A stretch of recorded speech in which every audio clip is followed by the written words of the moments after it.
Hello guys, మీలో cricketer అవ్వాలి అనుకున్న వాళ్ళకి ఇది ఒక గోల్డెన్ ఆపర్చునిటీ అని చెప్పాలా. ఎందుకంటే మనం ఆల్రెడీ ప్రీవియస్ వీడియోలో చెప్పాం డిస్ట్రిక్ట్ క్రికెట్ సెలక్షన్స్ స్టార్ట్ అయినాయి అని చెప్పేసి. అయితే ఇప్పటివరకు మనం ప్రీవియస్ వీడియోలో చూసుకుంటే మనం కృష్ణా డిస్ట్రిక్ట్కి, అలాగే శ్రీకాకుళం, విజయనగరం, విశాఖపట్నం, అలాగే కడప డిస్ట్రిక్ట్ సంబంధించి సెలక్షన్స్ గురించి అయితే అప్డేట్ ఇచ్చేసాం. అయితే ఇప్పుడు వచ్చేసరికి ఇంకొక డిస్ట్రిక్ట్ సంబంధించి సెలక్షన్స్ అప్డేట్ అయితే వచ్చిందనమాట. అయితే దాని గురించి మాట్లాడే ముందు ఫస్ట్ ఈ వీడియోని ఒక లైక్ అయితే కొట్టండి. సో దాని తర్వాత ఈ వీడియోని ఎవరైతే చూస్తున్నారో ఫుల్గా అయితే వాచ్ చేయండి. సో ఫుల్గా వాచ్ చేశారంటే ఆటోమేటిక్గా యూట్యూబ్ కొంతమందికి రికమెండ్ చేసిద్ది. సో దానివల్ల ఎవరైతే ఈ సెలక్షన్స్కి అటెండ్ అవ్వాలి అనుకున్నారో వాళ్ళు అటెండ్ అవుతారు. ఇంకా మ్యాటర్లోకి వెళ్ళిపోతే ఇప్పుడు వచ్చిన డిస్ట్రిక్ట్ సెలక్షన్స్ వచ్చేసరికి వెస్ట్ గోదావరి డిస్ట్రిక్ట్ సంబంధించి ఈ సెలక్షన్స్ అనమాట. అయితే ఇది ఏజ్ కేటగిరీ వచ్చేసరికి మీకు సీనియర్స్, అలాగే అండర్-23, అండర్-19, సో ఈ 3 ఏజ్ కేటగిరీకి సంబంధించి సెలక్షన్స్ జరుగుతున్నాయి. అయితే దీనికి మరి డేట్ వచ్చేసరికి మీకు 18th, సో 17th వచ్చేసరికి సీనియర్ సెలక్షన్స్, దాని తర్వాత 18th వచ్చేసరికి అండర్-23, అండర్-19, సో ఈ 3 ఏజ్ కేటగిరీకి జరుగుతున్నాయి అనమాట. అయితే మరి వెన్యూ వచ్చేసరికి ఆశ్రమ్ మెడికల్ కాలేజ్ ఉంది కదా, సో అక్కడైతే ఈ సెలక్షన్ జరుగుతాయి. సో ఇది మాత్రం గుర్తుపెట్టుకోండి. అయితే మరి వెళ్ళారు, దాని తర్వాత మరి నెక్స్ట్ ప్రాసెస్ ఏంటి అంటే అక్కడ రిజిస్ట్రేషన్ కంపల్సరీ చేసుకోవాలి మీరు. సో రిజిస్ట్రేషన్ మీకు ఆఫ్లైన్ రిజిస్ట్రేషన్ ఆడికి వెళ్ళగానే ఆటోమేటిక్గా ఉండేది, వాళ్ళు రిజిస్ట్రేషన్ చేస్తూ ఉంటారు. సో ఆడికి వెళ్ళిన తర్వాత మరి వాటికి డాక్యుమెంట్స్ కావాలి. సో మరి ఆ రిక్వైర్మెంట్స్ ఏంటి అంటే ఫస్ట్ మీకు date of birth certificate compulsory ఉండాలి. దాని తర్వాత వచ్చేసరికి ఆధార్ కార్డు, సో ఈ 2 మాత్రం కంపల్సరీ. దాంతోపాటు వాటి జిరాక్స్లు తీసుకెళ్ళండి ఒక 2 సెట్లు.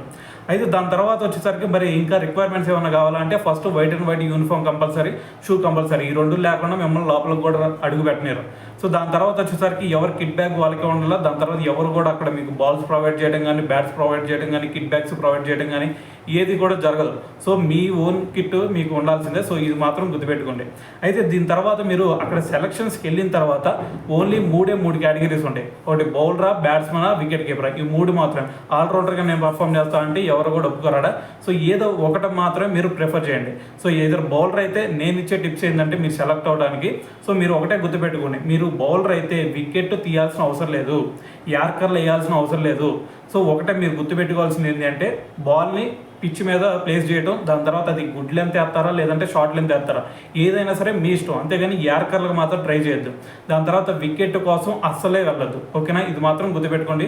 సో ఆ 2 లెంత్లు, దాని తర్వాత లైన్ అండ్ లెంత్ సరిగ్గా వేస్తూ దాని తర్వాత కొంచెం పేస్ జనరేట్ చేస్తే చాలు, ఆటోమేటిక్గా మీరు సెలెక్టర్స్ దృష్టిలో పడతారు, ఆటోమేటిక్గా సెలెక్ట్ చేసుకుంటారు. అయితే దాని తర్వాత బ్యాట్స్మెన్స్కి వచ్చేసరికి మీరు ఓన్లీ డిఫెండ్, దాని తర్వాత డ్రైవ్, ఏదన్నా మనకి స్లాట్లో పడితే అప్పుడు కొంచెం హిట్టింగ్ వెళ్ళండి. సో ఈ 3 మాత్రమే గుర్తుపెట్టుకోండి. ఇంకా వేరేది ఏది కూడా ఆలోచించవద్దు. ఓన్లీ డ్రైవ్, డిఫెన్స్, ఈ 2 మాత్రమే గుర్తుపెట్టుకోండి. సో దాని తర్వాత వచ్చేసరికి మీకు ఒక వికెట్ కీపర్ అయితే, సో ఇక్కడ ఓన్లీ ఒకటే మీకు వికెట్ కీపర్కి చాలా తక్కువ కాంపిటీషన్ ఉండిద్ది. సో అక్కడ వచ్చిన వాళ్ళందరిలో చూసుకుంటే మీకు మహా అయితే ఒక 4-5 వికెట్ కీపర్సే ఉంటారు. సో వాళ్ళలో నువ్వు టాప్ రావాలంటే నువ్వు క్యాచింగ్ ఈజీగా పట్టుకుంటూ ఉండాలి. దాని తర్వాత బ్యాటింగ్లో కూడా నువ్వు ఎటువంటి భయం లేకుండా నువ్వు ఓన్లీ డ్రైవ్స్, దాని తర్వాత నువ్వు డిఫెండ్ చేస్తూ ఉంటే ఆటోమేటిక్గా నీ క్యాచింగ్ స్కిల్స్ మంచిగా ఉండి అనిపిస్తే ఆటోమేటిక్గా వాళ్ళు తీసుకుంటారు. సో అండర్-19 ఏజ్ కేటగిరీ ఎవరైతే ఉంటారో సో వాళ్ళు మాత్రం గుర్తుపెట్టుకోండి. సో ఈ 3 మనం ఏదైతే వీటిలో చెప్పామో సో ఈ టిప్స్ మాత్రం ఫాలో అంటే ఖచ్చితంగా మీరు సెలెక్ట్ అవుతారు. అయితే ఇంకా దీనికి సంబంధించి ఇంకేం లేదు. సో నెక్స్ట్ ఇంకా వేరే డిస్ట్రిక్ట్ సంబంధించి సెలక్షన్స్ అప్డేట్స్ ఏమైనా మీకు కావాలంటే సో కింద అయితే అడగండి. సో వాటికి సంబంధించి సెలక్షన్స్ కూడా అప్డేట్ చేద్దాం.